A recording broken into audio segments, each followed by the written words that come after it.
The call came at 3 a.m., jolting me from a dreamless sleep. My father's voice cracked with desperation, something I'd never heard from him before. Lillian, we need your help. I'm Lillian, and for the past decade, my family has treated me like the black sheep who threw away her potential by choosing to work with cars instead of pursuing a respectable career. Now, here was my father, the same man who once told me I was embarrassing the family name by playing mechanic, begging for my assistance. What happened? I asked, already knowing this had something to do with my perfect brother Bentley. It's complicated, Dad stammered. Can you come over? First thing in the morning? I glanced at the framed photo on my nightstand. Me at 18, covered in grease, standing proudly next to my first restored Mustang. Mom had refused to display it in their house, calling it unladylike. I have a business to run, I replied, letting the silence stretch uncomfortably. 3 businesses, actually. Remember those grease monkey shops you were so ashamed of? Please, sweetheart. Your mother, she's not handling this well. I sat up, running my fingers through my hair. I'll be there at 7, before my first shift starts. The drive to my parents' mansion in my restored '69 Chevelle felt surreal. I'd bought this car as a wreck for $500 5 years ago. Now it was worth north of 60 grand. Not that my family would ever appreciate that kind of transformation. Zuriel called while I was en route. Boss lady, you're not going to believe what I just heard through the grapevine about Bentley's startup. Save it. I cut in. I'm heading to my parents now.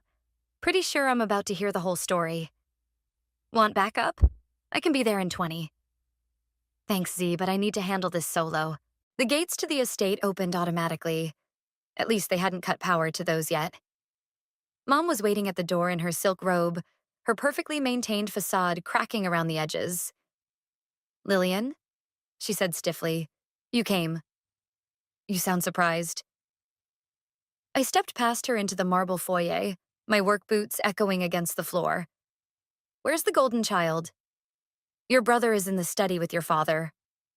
Her voice wavered. Try to be kind. I almost laughed.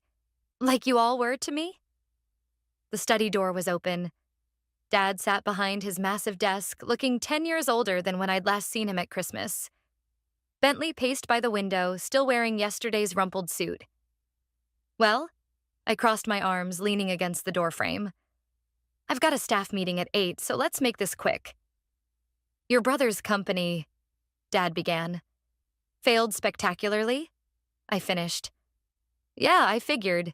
The tech bubble's been bursting for months. Bentley whirled around. You don't know anything about it. You fix cars for a living. I run 3 successful businesses that fix cars, I corrected him. And unlike you, I actually understand profit margins and sustainable growth. Enough. Dad slammed his hand on the desk. Lillian, please, this isn't just about Bentley's company. He invested everything. Our retirement fund, the house equity. My stomach dropped. How much? All of it, Bentley whispered. And then some. The room spun slightly. I'd expected bad, but this? You let him gamble away your entire fortune? After all that talk about responsible business practices? Mom appeared behind me, wringing her hands. We trusted him. He has an MBA from Harvard. Yes, you've only mentioned it about 1,000 times. I turned back to Dad. So what exactly do you want from your disappointment daughter? The one you said would never amount to anything? The silence was deafening. Finally, Dad spoke, his voice barely audible. We need money, Lillian. A loan. Just until we can sort this out. I pulled out my phone, checking the time. 7:23 a.m. In 37 minutes, I'd be starting another productive day at my embarrassing business, while my Harvard-educated brother had just destroyed our family's legacy. I'll think about it, I said, already heading for the door. But first, I want to hear exactly how this happened. Every detail. And Bentley? I paused, meeting his bloodshot eyes. You might want to change out of that suit. Where you're going, it'll just get in the way. I spent the morning at my flagship garage trying to focus on work while my phone buzzed with desperate texts from my family. Casey, My head mechanic noticed something was off when I fumbled a basic oil change. Earth to Lillian, he said, sliding out from under a Porsche. That's the third time you've checked the dipstick. What's going on? I wiped my hands on my coveralls. Remember how I always said my brother would crash and burn someday? Yeah? Well, he just took the whole family fortune down with him. Casey whistled low. Damn. That's why your phone's been blowing up? Yep. I showed him the latest message from Mom. Please come back. We need to discuss options. What are you going to do? Before I could answer, Zuriel burst through the office door. Holy shit, Lil. I just got the full scoop on Bentley's mess. He didn't just lose the family money. He borrowed against their house, took out high-interest loans, even emptied your mom's inheritance from your grandmother. My hands started shaking. How do you know all this? My cousin works at the bank. Bentley's been there every day this week, trying to get more loans. They're about to foreclose on the house. I grabbed my keys. Casey, can you handle things here? Go. He nodded. Just don't let them manipulate you, okay? The mansion looked different in the afternoon light, less imposing, more vulnerable. This time, Bentley opened the door, his Harvard swagger replaced by dark circles under his eyes. They're in the living room, he mumbled, going through the paperwork. I found my parents surrounded by stacks of documents, Mom openly crying as Dad highlighted numbers in red. Show me everything, I demanded, holding out my hand. Dad passed me a folder. It's bad, Lillian. Bad was an understatement. Bentley had burned through millions in just 18 months. The tech startup, some ridiculous app for trading digital art, had never even launched properly. The house goes up for auction next month, Mom whispered. We'll have nowhere to go. You could have stopped him, I said, my voice tight.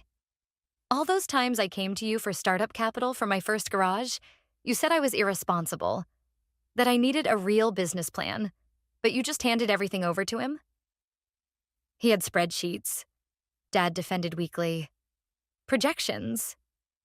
I had projections too, but you wouldn't even look at them because they involve motor oil instead of microchips. Bentley stepped forward. Look, I know I messed up. Messed up? I laughed harshly.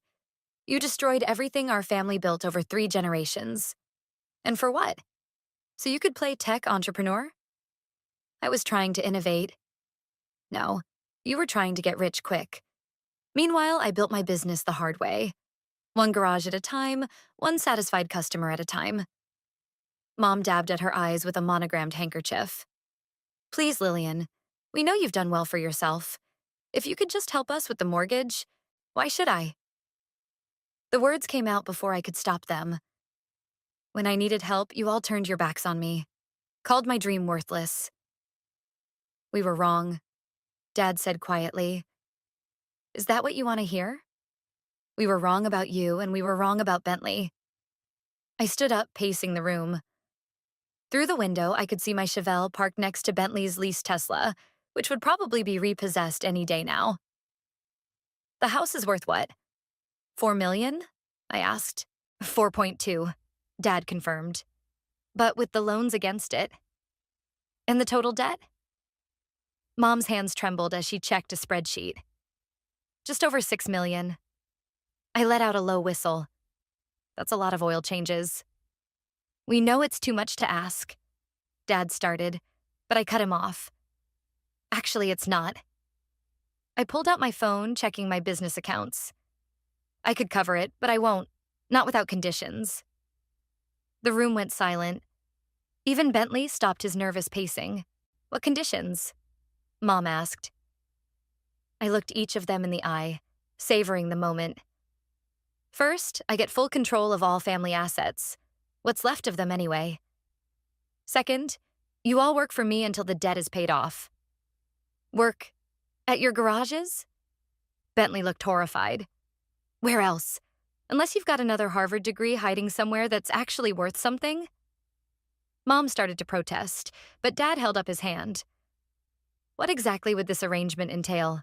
I smiled, already picturing Bentley in coveralls. Come to my office tomorrow morning, all of you. I'll have the contracts ready. As I walked out, I heard Mom burst into fresh tears. Part of me felt guilty, but a bigger part remembered all the tears I'd shed alone in my first tiny garage, determined to prove them wrong. Now they'd learn exactly what their grease monkey daughter was capable of. My office wasn't what they expected. Located in a renovated industrial building, it balanced modern luxury with industrial chic. Exposed brick walls, floor-to-ceiling windows, and a restored vintage Harley-Davidson displayed in the corner. Their faces as they walked in said it all. "This is yours?" Mom touched the Italian leather couch hesitantly. "All of it." I gestured for them to sit, including the building. Zuriel arrived with coffee. Premium roast, not the instant stuff Mom used to tell me was good enough for a mechanic. She placed the cups on my glass desk with a knowing smirk. "The contracts are ready," Zuriel announced. "Need anything else, boss?" "Just make sure we're not disturbed." I waited until she left before continuing. "So, let's talk about your new jobs."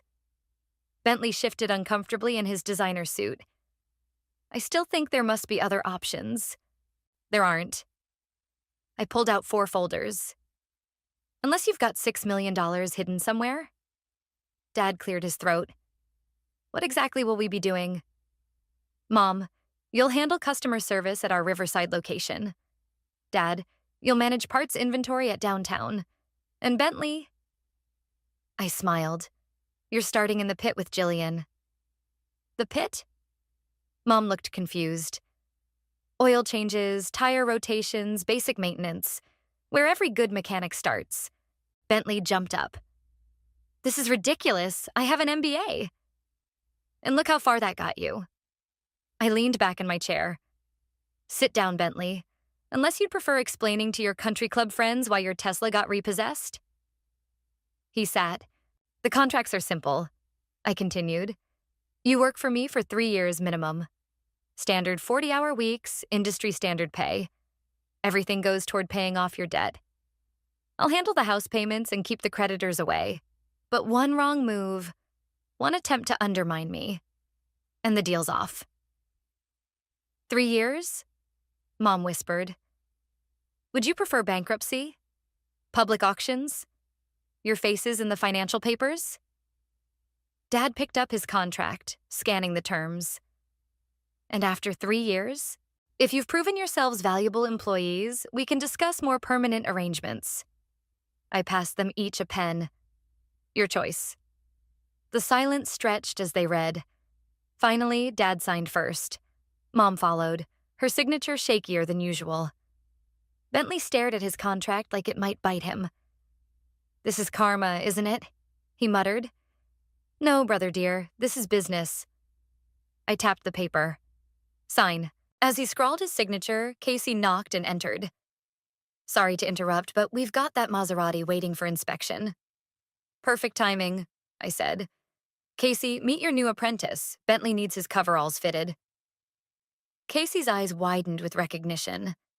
"This is your brother? The Harvard guy?" "Former Harvard guy," I corrected. "Current trainee mechanic. Show him the ropes, but don't go easy on him." "Wait, now?" Bentley protested. "I'm not dressed for..." "Your shift started 5 minutes ago." I pointed to the door. "Casey will show you where to change." After they left, Mom dabbed at her eyes again. "Lillian, please. He's not cut out for manual labor." Like I wasn't cut out for business? I pulled up my garage's financial reports on my desktop screen. "See these numbers? This is what not cut out for it looks like. 3 profitable locations, 47 employees, and contracts with every luxury car dealership in the city." "We didn't know," Dad said softly, "about any of this." "You never asked." I stood up. "Your shifts start tomorrow. I suggest you both get some rest. Manual labor takes some getting used to." They left looking shell-shocked, but I wasn't done. I headed down to the garage floor where Casey had Bentley struggling into steel-toed boots. "Having fun?" I asked. Bentley glared up from the bench. "This is humiliation and you know it. No, this is honest work. Something you've never tried." I picked up a basic wrench. "You know what this is?" Of course I know what a wrench is. Good, because by the end of today, you'll need to know the name and function of every tool in that box. Jillian will test you. On cue, Jillian rolled out from under a car nearby. Looking forward to it, boss. I left Bentley gaping at his new supervisor, a tattooed woman 10 years his junior, and headed back upstairs. Through my office window, I watched Mom and Dad climb into their Mercedes, probably one of the last times they'd drive it. My phone buzzed with a text from Casey. Your brother just asked if we have a valet for the customer cars. I smiled, remembering all the times they'd laughed at my career choice. Let him figure it out. I typed back. The hard way. Just like I had to. 1 week into their new jobs, and the complaints were already rolling in. I sat in my office reviewing the incident reports with Zuriel. Your mother made 3 customers cry yesterday, Zuriel said, shuffling through papers. Apparently, she told Mrs. Anderson her Ferrari was new money gauche and suggested she try a Lexus instead. I rubbed my temples. And Bentley? Failed his tool test for the 3rd time. Jillian says he keeps calling her sweetheart and trying to explain business concepts to her while she's working. A knock interrupted us. Casey entered, looking exhausted. Your brother just tried to delegate his oil changes to the intern. Again. Where is he now? Hiding in the break room, complaining about his manicure being ruined? I stood up. Time for a family meeting. I found them all in the break room. Mom still in her pressed pantsuit despite the dress code, Dad actually trying in his new uniform, and Bentley sulking in the corner with grease-stained hands. Sit down, I ordered. We need to talk about your performance reviews. Performance reviews? Mom looked offended. We've only been here a week, and it's been a disaster. I pulled out the reports. Mom, you can't insult customers based on their car choices. Dad, inventory counts need to be exact, not approximately correct. And Bentley, I turned to my brother. Jillian is your supervisor. Her gender and age are irrelevant. She's barely qualified to... Bentley started. She's been with me for 3 years and can rebuild a transmission blindfolded. You can barely change oil without whining. Dad raised his hand like a schoolboy. I've been trying, Lillian. Really? I know, Dad. That's why you're getting transferred to the front desk at Riverside. Mom's moving to inventory, where she'll have minimal customer contact. And me? Bentley asked. You're staying right where you are until you learn some humility. And Jillian's getting a bonus for putting up with you. The door opened and a customer walked in, one of our regulars with a classic Mustang collection. His eyes widened at the scene. Mr. Roberts, I smiled. How's that 65 running? Like a dream, thanks to you. He glanced at my family. Are these your new hires? My family, actually. They're learning the business. Bentley straightened up. I'm her brother, Harvard MBA. I'm sure we could discuss some investment opportunities. Bentley, I snapped. Break room, now. After Mr. Roberts left, I rounded on my brother. You do not solicit our customers, ever. You lost that privilege when you burned through millions of their colleagues' money. I'm trying to help. No, you're trying to avoid actual work. Again. I pulled out my phone. Jillian, could you come to the break room? She appeared moments later, coveralls pristine despite having just finished a brake job. What's up, boss? Give me an honest assessment of Bentley's progress. She crossed her arms. He refuses to get his hands dirty, won't listen to instructions, and spent 2 hours yesterday trying to convince me that we should disrupt the automotive industry with some app idea. Mom stood up. This isn't fair, Lillian. We're trying our best. Are you? Because from where I'm standing, you're all still acting like you're too good for this work. My work. We're not used to this. Dad gestured vaguely. Well, get used to it, fast. Because starting tomorrow, things change. I turned to Jillian. Take Bentley through the certification checklist again. If he fails, he starts cleaning bathrooms. You wouldn't dare. Bentley paled. Try me, Mom, Dad. Your new assignments start in an hour. And lose the designer clothes. You're not impressing anyone here. As they filed out, Casey appeared with another update. Your brother's Tesla just got towed from the parking lot. Good. I checked my watch. Right on schedule. You knew? I called the repo company myself. I watched through the window as Bentley discovered his empty parking spot. He needs to learn there are consequences. You're enjoying this a little too much. Casey grinned. Maybe. I turned back to my paperwork. But they're learning more in a week than they have in years. Speaking of which, I picked up my phone again. Time to call the realtor about their house. I think it's ready for some renovations. Renovations? Well, if they're going to live in it under my ownership, it needs a proper garage, don't you think? Casey laughed. You're evil. No, I smiled, watching Bentley throw a tantrum in the parking lot. I'm just giving them the education they never gave me. The accident happened 3 weeks into their employment. I was in a meeting when Zuriel burst into my office, face pale. Bentley just dropped a Mercedes on the lift, she said breathlessly, with someone under it. I ran to the garage floor, heart pounding. Jillian was being helped up by Casey, shaken but miraculously unharmed. The Mercedes lay at an angle, its side panel crushed. What happened? I demanded. Your brother decided he didn't need a spotter to operate the lift, Casey explained, his voice tight with anger. Jillian barely rolled out in time. Bentley stood to the side, still holding the lift controls. I've watched it done 100 times. I thought. You thought? I exploded. You could have killed someone. Where's the customer? In the waiting room, Jillian said, rubbing her shoulder. He saw everything. I found the Mercedes owner pacing by the coffee machine. One look at his face told me this wasn't going to be pretty. Sir, I cannot apologize enough. That idiot could have killed your mechanic, he shouted. And my car. Do you know how rare that model is? I do, sir. I promise we'll make this right. Make it right? I'm calling my lawyer. Mom appeared from the inventory room, drawn by the commotion. Perhaps I could offer you some coffee while we... Mom, not now. I turned back to the customer. Sir, please come to my office. We'll handle this professionally. 2 hours and one very expensive settlement later, I called a mandatory staff meeting. My family sat in the front row, Bentley still trying to defend himself.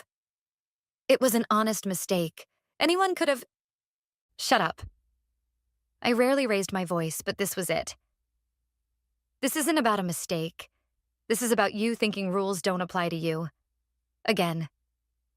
I was trying to be efficient. You were trying to show off. Jillian shot back.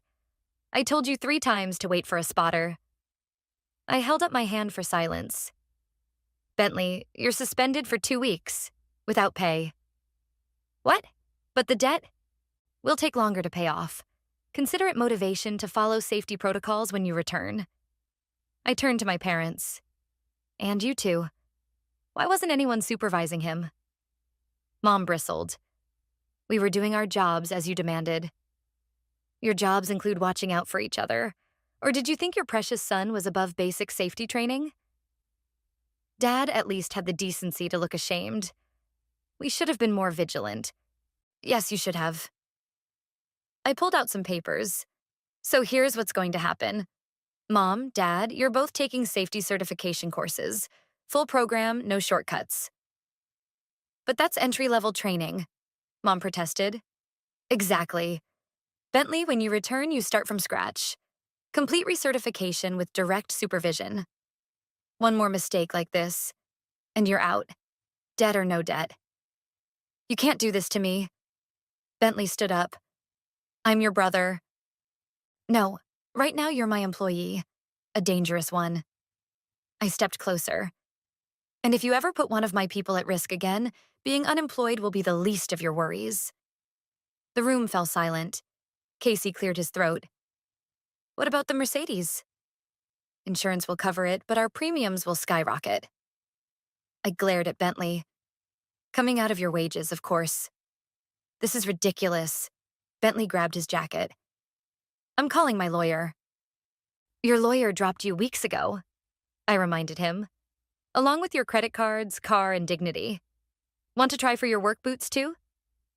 He deflated visibly. slumping back into his chair. Meeting dismissed, I announced. Except for you three. We're not done. After everyone left, I faced my family. I've been too lenient. That changes now. Lenient? Mom scoffed. You've been torturing us. No, I've been teaching you. Clearly not well enough. I pulled up the garage's security footage. Watch this. Watch how close Bentley came to killing someone today because he couldn't follow simple instructions. They watched in silence as the Mercedes tilted dangerously on screen, Jillian rolling away seconds before disaster. This is what happens when you think you're above the rules, I said quietly. Sound familiar, Bentley? Like a certain investment scheme? He wouldn't meet my eyes. From now on, you all report directly to Casey. No shortcuts, no special treatment, no family passes. I headed for the door. And Bentley? Clean out that Mercedes before you leave. By hand. Maybe some manual labor will help you remember why we have safety protocols. Lillian, Dad called as I reached the door. We are trying, you know. I paused, remembering all the times I'd said those same words to them, only to be dismissed. Try harder, I said, and left them sitting there, surrounded by the consequences of their actions. The first sign something was wrong came when our online reviews started tanking. 1-star ratings flooded in, all with similar complaints. Wrong parts installed, overcharged services, rude staff. I knew immediately who was behind it. Look at this, Zuriel said, showing me her tablet. Someone's been posting on local business forums about our fraudulent practices. The writing style seems familiar. I scrolled through the posts. Harvard Business School level vocabulary with prep school entitlement? Has to be Bentley. Want me to trace the IP? No need. I picked up my phone. Casey, where's my brother right now? Computers showing him logged into Terminal 3 in the back office. Said he was studying safety manuals. Check his screen. A minute later, Casey's voice crackled back. Caught him red-handed. He's writing another review as we speak. I stormed down to the back office. Bentley scrambled to close his laptop, but not fast enough. Having fun? I asked, crossing my arms. I was just trying to destroy my business? Again? I grabbed his laptop. Let's see. Unprofessional management more interested in personal vendettas than customer service. Creative. You're running our family name into the ground.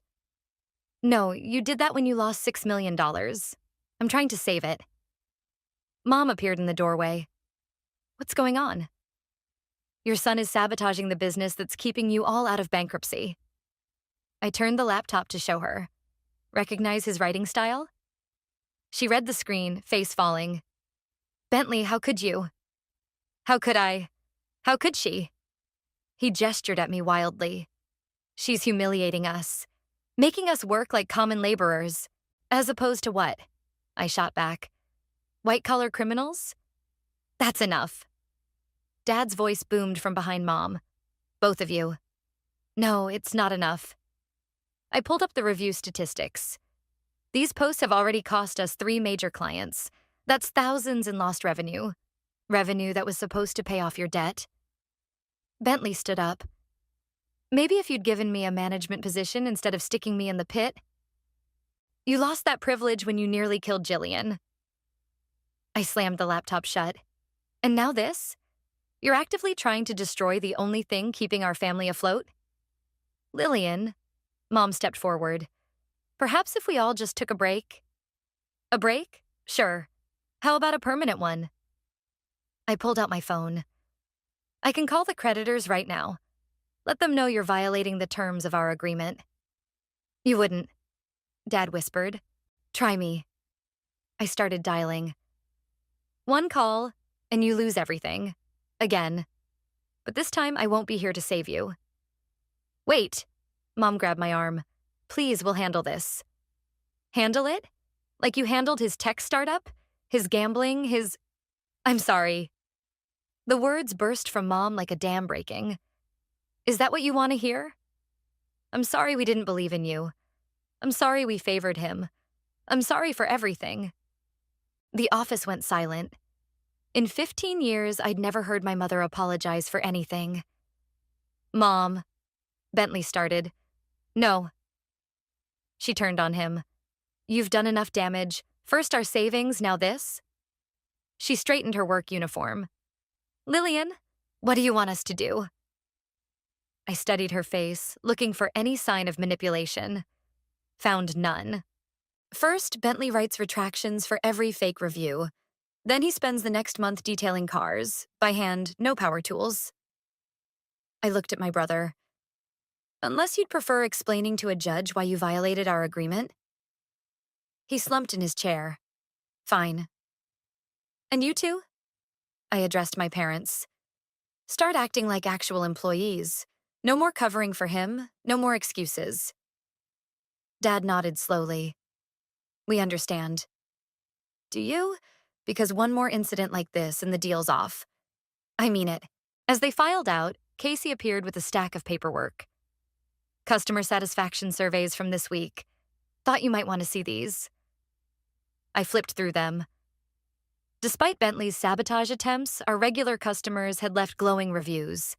Real ones. Your mom's actually getting better at inventory, Casey added. And your dad. He's got a knack for calming down angry customers. And Bentley?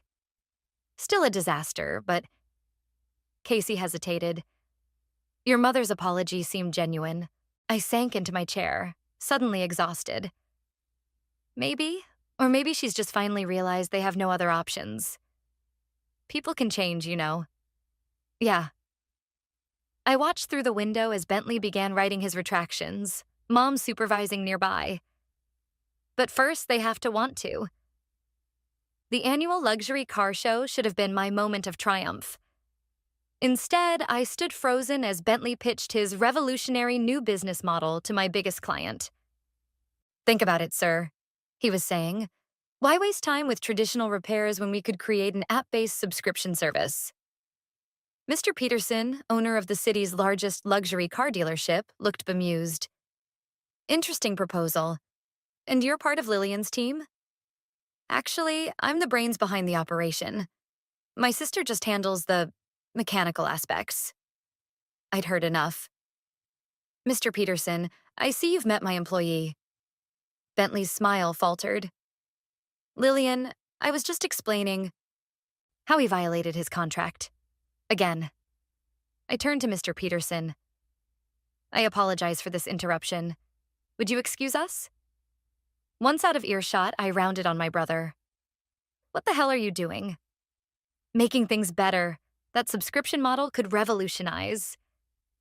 Like your last revolutionary idea? The one that bankrupted our family? This is different. I've learned from my mistakes. Have you? I gestured around the showroom. Because it looks like you're still trying to take shortcuts, still trying to prove you're better than just a mechanic. At least I'm trying to improve things. You're stuck in the past with your wrenches and oil changes. Our argument was drawing attention. Casey appeared at my elbow. Boss, maybe we should take this somewhere private. No need. I pulled out my phone. I'm calling the lawyers. The deal's off. You can't. Mom rushed over, Dad close behind. Please, Lillian, he didn't mean to try stealing my clients? Again? After the review incident? I started dialing.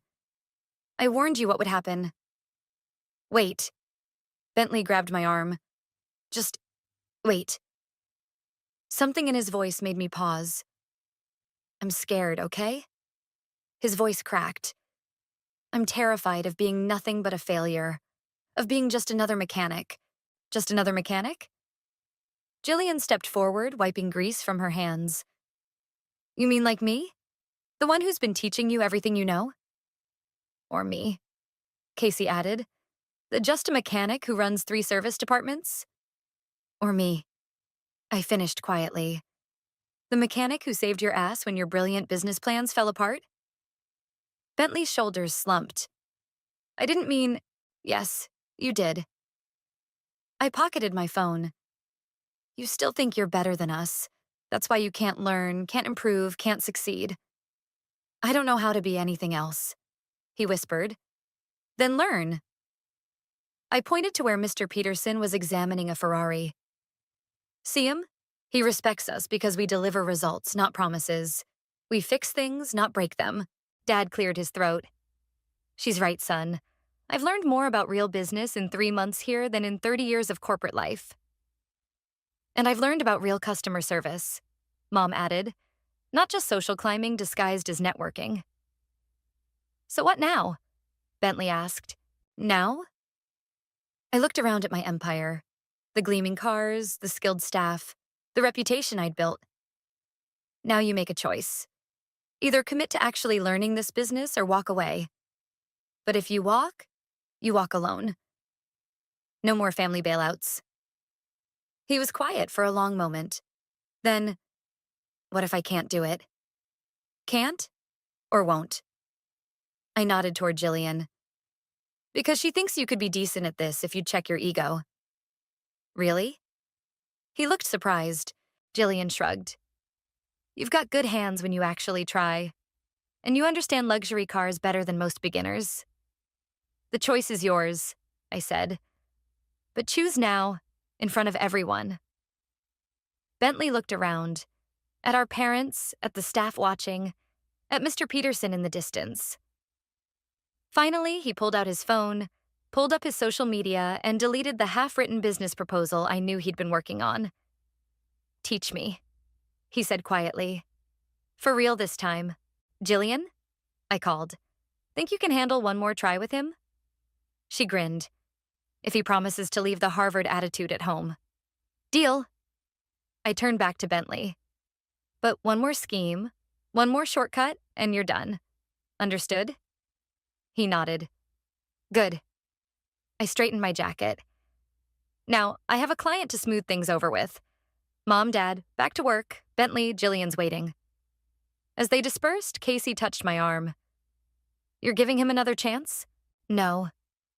I watched Bentley follow Jillian to the service area, his designer shoes finally replaced with proper work boots. I'm giving him what I never got, the chance to earn one. The sound of laughter drew me to the garage floor. Bentley lay under a Porsche, covered in oil, while Jillian coached him through a transmission repair. No, your other left, she teased. Harvard didn't teach spatial awareness? Very funny. He rolled out, grinning despite the grease smeared across his face. But I think I've got it now. Show me, I said, making them both jump. Bentley didn't hesitate. He walked me through the repair step by step, his hands sure and confident on the tools. No shortcuts, no excuses, just solid work. Not bad, I admitted. Almost like you've been paying attention. Had good teachers. He glanced at Jillian. Once I shut up and listened. Mom appeared from the inventory room, tablet in hand. Lillian, the new parts system is showing a discrepancy in the German imports. Show me. She pulled up the spreadsheet, pointing out the error she'd caught. If we adjust the ordering schedule, we could save 15% on shipping. Implementation plan? Already drafted. Your father's running the numbers now. I studied her face. No trace of the entitled woman who'd once refused to set foot in my grease pit. Just a competent employee who'd found her niche. Good work, I said. Both of you. Casey burst in, excitement clear on his face. You need to see this. He led us to the front office where Dad stood with Mr. Peterson and several other clients. Tell them, Mr. Peterson urged Dad. Well, Dad cleared his throat. After that transmission repair Bentley did on Mr. Peterson's Ferrari, word spread. We've got luxury car clubs from 3 states wanting exclusive service contracts. The Harvard kid who learned to turn a wrench. Mr. Peterson chuckled. Great PR story, but it's the quality work that sold me. I turned to Bentley, expecting to see his old smugness. Instead, he looked embarrassed. It wasn't just me, he said. Jillian did most of the work. I just assisted. And that, I said quietly, is why we're having this conversation. Later, after the contracts were signed and the clients gone, I called a family meeting. Not in the break room this time, but in my office. The debt's not fully paid, I began, But your work these past months has shown me something. That we were wrong about everything? Mom offered. That people can change, I corrected, when they want to badly enough. I pulled out 4 envelopes. What's this? Bentley asked. Your future, if you want it. I handed them out. Open them. Inside each envelope was a contract. Not for debt repayment this time, but for permanent positions. Real ones, with benefits and equity shares. You're making us partners? Dad stared at his contract. Junior partners, I clarified. Mom, you've revolutionized our inventory system. Dad, your customer service metrics are the highest we've ever had. And Bentley... He looked up from his contract. Yes? Jillian says you're ready to lead your own team, if you want it. He swallowed hard. I don't deserve this. No, you didn't, but you earned it. The hard way. Like you did, Mom said softly. Like I did. I sat back. So what's it going to be? Partners or competitors? Dad signed first, then Mom. Bentley stared at his contract longer. The old me would have seen this as a consolation prize, he said finally. Less than I deserved. And now? He picked up a pen. Now I know it's more than I deserve, but exactly what I need. As they left my office, contract signed, Casey lingered. You planned this all along, didn't you? He asked. The tough love, the manual labor, all of it? I planned to save the family business, I corrected. Just turned out to be a different business than they expected. Through the window, I watched Bentley return to the Porsche, Jillian already waiting with tools ready. Mom and Dad huddled over a tablet, pointing out something in the inventory system. They're not the same people who look down on your dreams, Casey observed. No, I agreed. They're better. They're real. Like their daughter? I smiled, remembering the scared teenager who'd first picked up a wrench, determined to prove everyone wrong. No, I said. Like themselves, finally. The sound of engines and laughter drifted up from the garage floor. The symphony of a family business running not on pretense, but on pride and honest work. And for the first time, I felt not just successful, but complete.